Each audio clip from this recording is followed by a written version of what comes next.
चुकी है। 6 चरण की वोटिंग के पहले से ही नेताओं ने जीत के दावे तेज कर दिए। गृह मंत्री अमित शाह ने रविवार को काराकाट के दाऊद नगर और सासाराम लोकसभा क्षेत्र के भभुआ में चुनावी रैली की। गृह मंत्री अमित शाह ने काराकाट की रैली में एक बार फिर से दोहराया कि 5वें चरण तक मोदी जी 310 पार कर चुके हैं। 6वां और 7वां चरण 400 पार कराने का है। सवाल है कि 6ठे चरण के बाद किसका पलड़ा भारी है। अब की बार 400 पार, अब की बार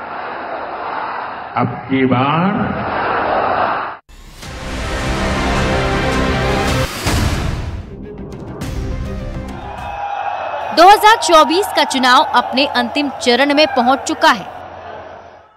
फिर एक बार फिर एक बार फिर एक बार फिर एक बार 6 फेज की वोटिंग के बाद जीत के दावों का दौर तेज हो चुका है। ये जैसे ही ये हेलीकॉप्टर में चक्कर मारने का समय उनका पूरा होगा, जेल का रास्ता तय हो जाएगा। गृह मंत्री अमित शाह ने तो 5वें चरण के बाद ही दावा कर दिया है कि मोदी जी 310 पार कर चुके हैं। 5 चरण में ही मोदी जी 310 सीटें जीतकर सरकार बनाने का काम पूरा।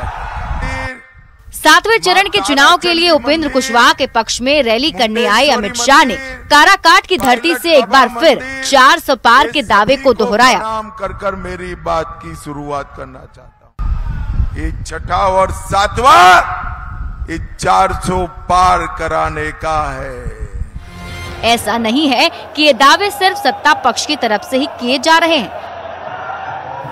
जीत के दावों की दौड़ में विपक्ष भी पीछे नहीं है। पहले चरण से गुस्सा देख रहे हैं, ये 7वें चरण में जनता का गुस्सा 7वें आसमान पर होगा। 7वें आसमान पर नेताओं के दावों के बीच बता दें कि अब तक देश भर की जिन 486 सीटों पर वोटिंग हो चुकी है, 2019 में उसमें से बीजेपी के खाते में 278 सीटें आई थी। कांग्रेस के खाते में 44 सीटें गई थी।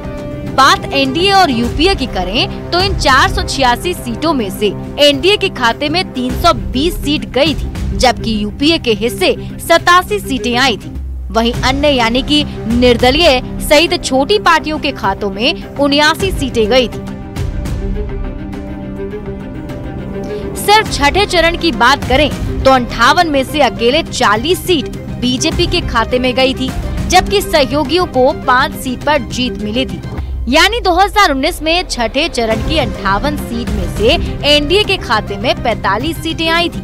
6ठे चरण में कांग्रेस के खाते में एक भी सीट नहीं आई थी। 2 सीटें सपा और नेशनल कॉन्फ्रेंस के खाते में जरूर गई थी, जबकि बाकी बची 11 सीटों पर अन्य को जीत मिली थी।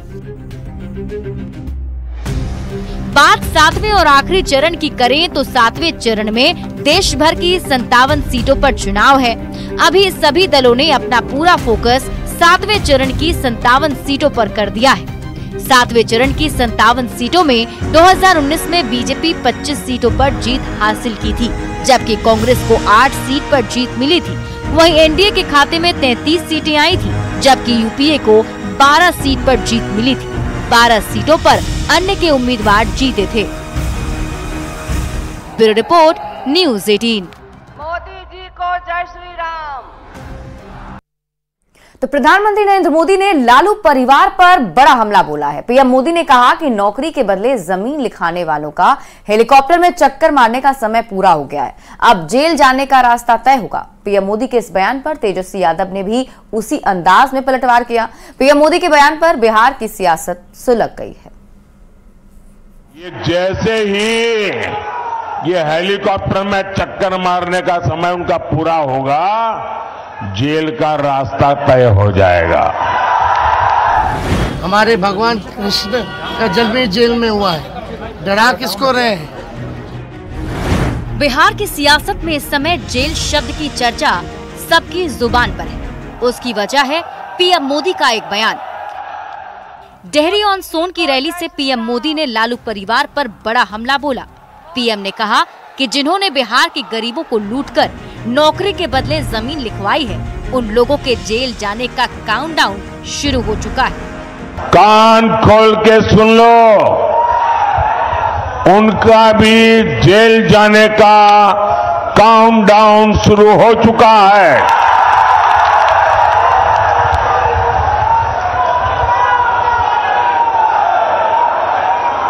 ये जैसे ही ये हेलीकॉप्टर में चक्कर मारने का समय उनका पूरा होगा, जेल का रास्ता तय हो जाएगा। पीएम मोदी ने जेल जाने का काउंटडाउन क्या बोला? बिहार में आरजेडी नेताओं में खलबली मच गई, जुबानी जंग शुरू हो गई। सबसे पहले तेजस्वी यादव फ्रंट पर आए और उन्होंने इस सियासी लड़ाई को बिहारी बनाम गुजराती कर दिया। आप बताओ, एक 34 साल के बिहारी नौजवान को डरा रहे हैं। बिहारी गुजराती से डरता नहीं है। मोदी जी, ये झारखंड और दिल्ली नहीं है, ये बिहार। एक बार हाथ लगा करके तो दिखाओ। तेजस्वी के बयान के बाद आरजेडी के राज्यसभा सांसद मनोज झा मीडिया के सामने आए और पूरे बयान को अलग रंग देने की कोशिश की। मनोज झा ने कहा कि क्या कोर्ट को भी मैनेज करने की सोच रहे हैं आप? तेजस्वी यादव को धमकी दे रहे हैं कि 4 जून के बाद जेल भेज देंगे। न्यायालय को भी मैनेज करने की सोच रहे हैं आप, कानून को अपने हाथ में लेंगे। आरजेडी और तेजस्वी यादव की तरफ से पीएम मोदी पर पलटवार करते ही बिहार बीजेपी के नेताओं ने लालू परिवार पर हमला और तेज कर दिया। सम्राट चौधरी ने कहा कि जो चोरी करेगा उसे मोदी जी से डरना होगा। जिन्होंने नौकरी के बदले जमीन ली, उनको जेल के अंदर जाना ही होगा। ये पूरी तरह प्रूव्ड केस है कि आपके आदरणीय पिताजी ने जमीन लिया।